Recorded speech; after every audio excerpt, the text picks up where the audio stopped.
Paul Jones has an army.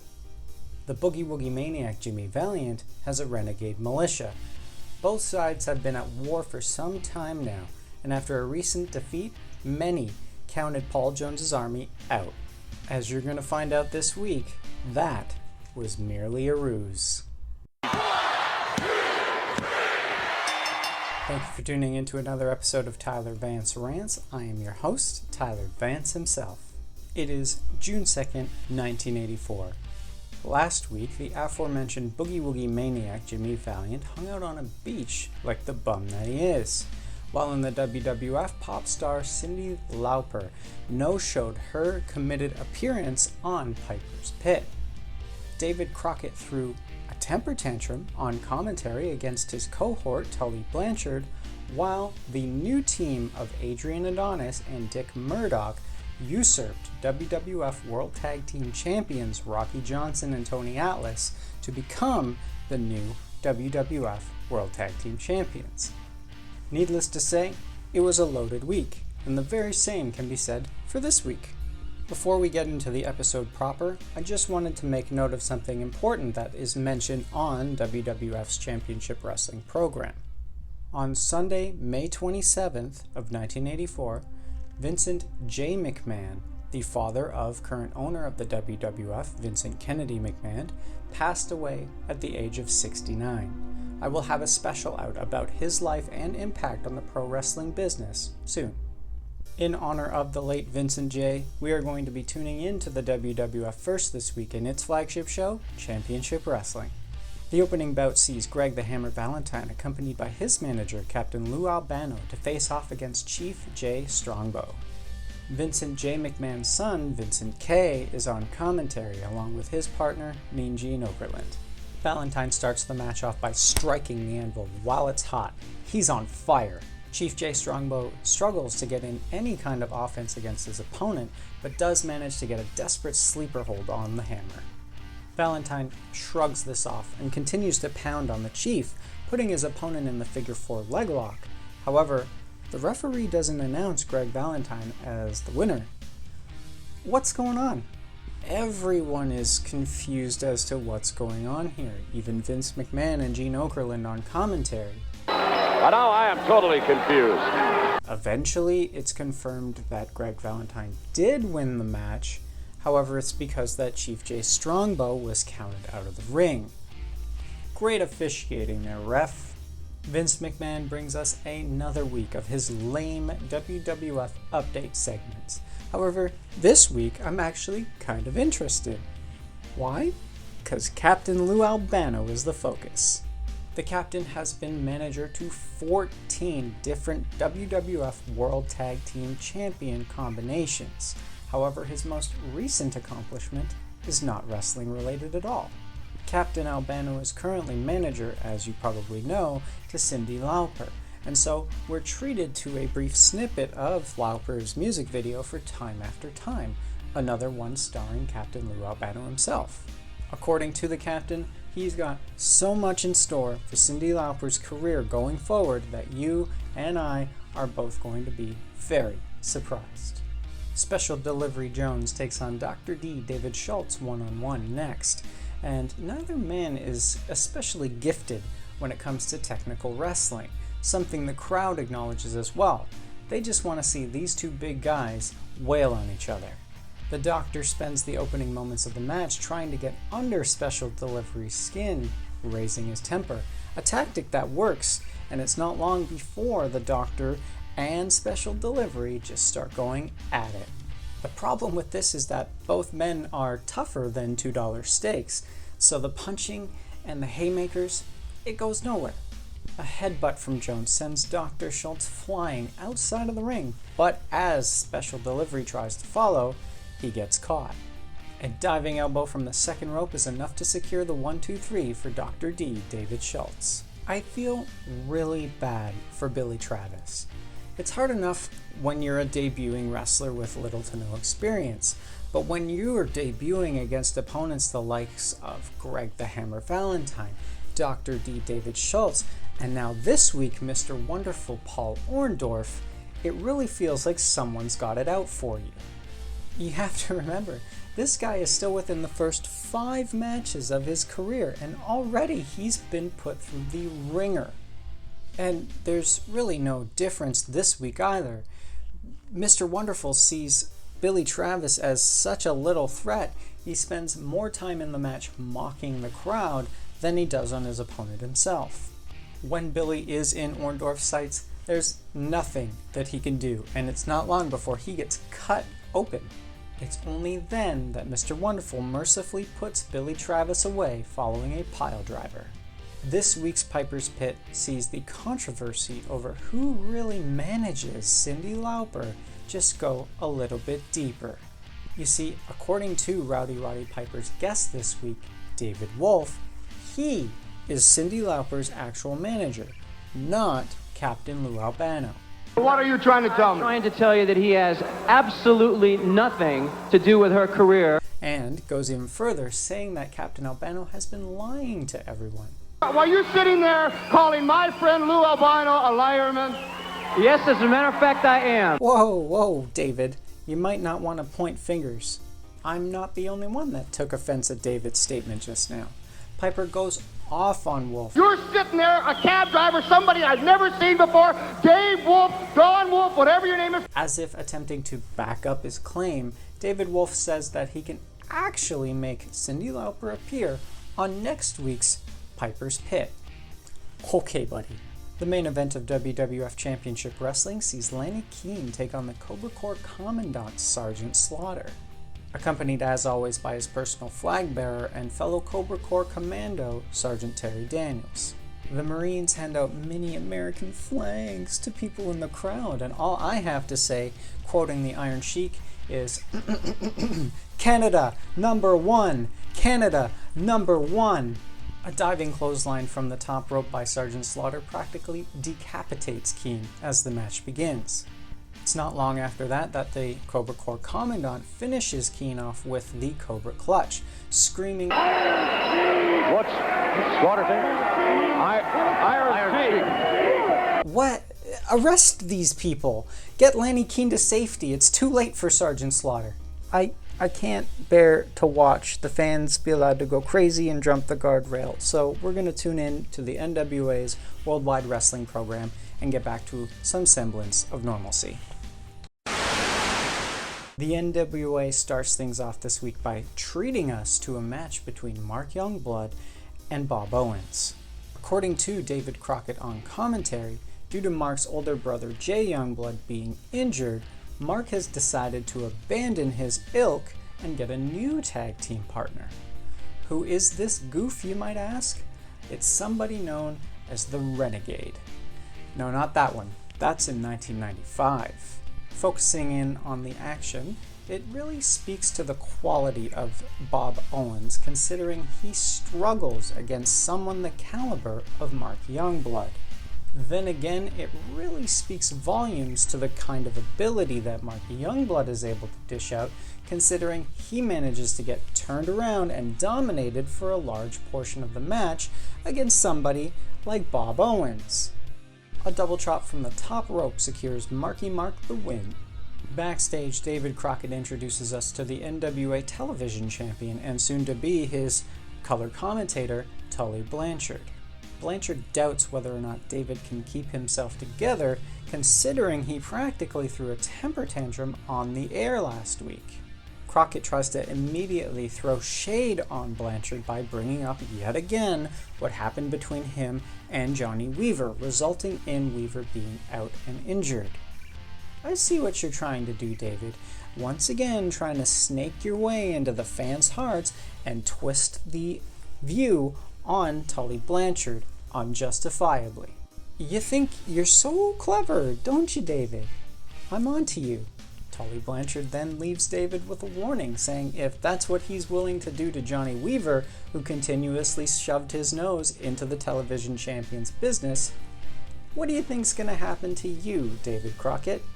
Then, showing just what kind of a champion he truly is, Tully Blanchard says that due to the criticism that's been levied against him recently from both Weaver The fans, and pretty much anyone else for that matter, Pistol Pez Whatley, I'm looking at you, he says that he's going to take the regulation 15-minute time limit for championship matches and bump it up to 20 minutes when it concerns his television championship defenses. Not only this, even more so, Tully Blanchard then says that to anybody who can beat him within that 20-minute time limit will also get $10,000 of Blanchard's own money. What a champion.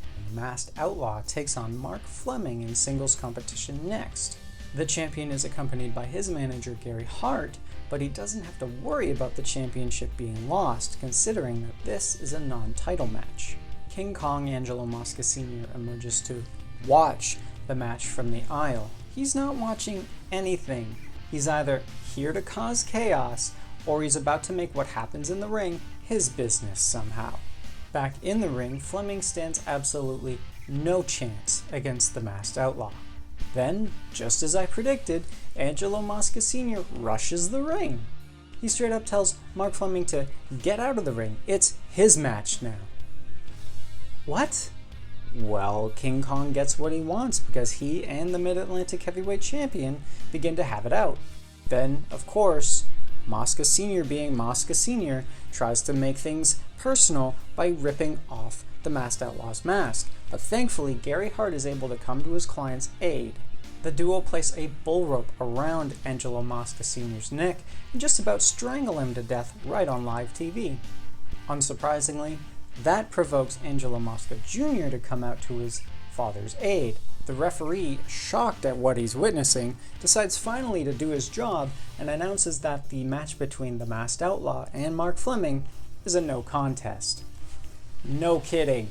David Crockett is backstage and he's interviewing the legitimate NWA World Heavyweight Champion, Dirty Dick Slater. According to Slater, if Ricky Steamboat wants to go after the NWA World Heavyweight Championship, it's not the Nature Boy Ric Flair he should be going after, it's Dick Slater. To finish the interview off, we're then treated to the actual NWA World Heavyweight Championship being unveiled. And I do mean actual in the loosest sense, considering Ric Flair is still in possession of the real one because he stole it. This right here tells me I am the #1 man. You sure are. Chief Wahoo McDaniel puts Ben Alexander through the motions throughout the next match, winning quick with a falling chop. Backstage once again, David Crockett this time has the Boogie Woogie Maniac Jimmy Valiant and Pistol Pez Whatley standing by for an interview. The pair have brought out a mannequin, which they both refer to as Adrian Street, before serenading it. Hey, good looking. What you got cooking? How's about cooking something up with me? This is getting really weird really fast. Valiant threatens that he's going to put the actual Adrian Street in the dress that the mannequin Street is wearing before David Crockett brings out his next guest, the American Dream, Dusty Rhodes. According to Rhodes, the only reason he's arrived in the Mid-Atlantic Championship Wrestling area is to deal with the Nature Boy Ric Flair, who is currently running around saying that he is the true and legitimate NWA World Heavyweight Champion. All I want to know is, with Valiant running around, Pez Whatley running around, now Dusty Rhodes is here, are there any more freaks that are going to come out? Yeah, Adrian Street takes on Keith Larsen one-on-one next. Someone the likes of Larsen is a prime candidate to fall for exotic Adrian Street's mind games, and that's exactly what happens here. Street easily secures the win following a second rope splash. Ever since Paul Jones dishonorably discharged Assassin number 2 from his army, he has been fine-tuning his current weapon, the remaining Assassin. Since there is no more Assassin number 2, it's only proper that you and I refer to Paul Jones's weapon as simply the Assassin. While in action against Al Scott, the Assassin spends many moments softening him up, going for a pin but then deciding he wants to dish out just a little bit more punishment. To put an exclamation point onto the finale, Paul Jones slides the Assassin a metal plate to use in his mask, while Jones himself distracts the referee. A headbutt from the Assassin is enough to put his opponent down for the 1-2-3.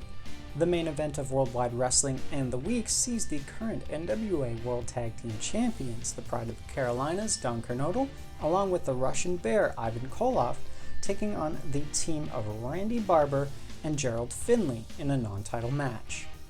Calling it a match might not be the proper term, considering the fact that the champions are not even fazed by their opponents. A missile dropkick from Kernodle sends Barber and Finley to the losers column. To finish the show, David Crockett has a couple of more interviews to do, and first and foremost, we get to hear from Paul Jones and his recently successful Assassin. Paul Jones starts by asking the Boogie Woogie Maniac a pointed question. And Jimmy Valiant, for your information, if you're wondering if your name is on the registry, well, yes, it is. Your name is number 1. Jones then continues by saying that Valiant has no skill whatsoever, especially when it comes to removing the remaining Assassin's mask or putting Paul Jones back in the hospital. The Assassin then practically begs Jimmy Valiant to face him in a match, lest he and Paul Jones begin working their way up that list one name at a time until there's only one left, Jimmy Valiant. The NWA World Tag Team Champions then emerge, and I know it, you know it, everybody knows it. They are number 1 in the entire world. And I do mean everyone. Ivan Koloff states that the headband he wears around his head was given to him by none other than the president of the USSR, Nikita Khrushchev. I can only assume then that means that Ronald Reagan personally gave Don Kernodle his headband. The champions once again refer to Jay Youngblood as an example of what they're capable and intending to do to their opponents. And they're not kidding either. Don Kernodle is known for injuring his opponents. Chief Wahoo McDaniel, Jay Youngblood, Ricky Steamboat. So much so that it was Don Kernodle and Sergeant Slaughter at the time who put Ricky Steamboat in that retirement. With nothing more to say, the week comes to an end. As I said at the beginning of the episode, this week was chock to the brim full of drama, violence, threats, challenges, you name it, it happened. In the NWA, the Masked Outlaw and his manager Gary Hart practically killed King Kong Angelo Mosca Sr. with a bull rope, prompting King Kong's son, Baby Kong, Angelo Mosca Jr. to come to his father's rescue. NWA Television Champion Tully Blanchard upped the stakes for his television championship defenses, taking the 15-minute time limit, which is standard across the National Wrestling Alliance, and bumping it up to 20 minutes. To sweeten the deal, he's also giving away $10,000 of his own money to whoever can beat him and take the television championship. In the World Wrestling Federation, sadly, Vincent J. McMahon passed away. The controversy surrounding Cyndi Lauper and who actually manages her deepened. And one thing I haven't mentioned yet is that WWF World Heavyweight Champion Hulk Hogan debuted a brand new championship belt appearance. This was done during an interview promoting an upcoming show at the Olympic Auditorium down in Florida. Oh, and Paul Jones and the Assassin began ticking off names on their hit list, all in an effort to get to the man at the very top, the Boogie Woogie Maniac, Jimmy Valiant. They said that they are going to continue to do so until there is absolutely no one left but the Boogie Woogie Man himself. It's true that in war, you often have to sacrifice for the greater good. Unfortunately for the fools that are blindly following Jimmy Valiant and his militia, their leader does not have the mind for strategy or tactics. He doesn't know what the greater good is, because all that he does is think about himself. If you don't believe me, tune in for yourself and watch just how many people are going to have to pay for Jimmy Valiant's stubbornness. Al Scott is number 1. Before I go, I want to know your opinion on something. Do you like the new championship design that Hulk Hogan debuted, or do you prefer the old one? Let me know down in the comments below. Thanks for tuning in to another episode of Tyler Vance Rants. Don't forget to like the video, hit the bell so you're always notified, and subscribe so you never miss an episode. You can also follow me on social media, where I hope you'll share the video with your family and friends. That's it for me for this week. I'll see you next week. So long for now. I'm not the only one that took offense at David's Chief Wahoo McDaniel, Jay Youngblood, someone else, Ricky Steamboat.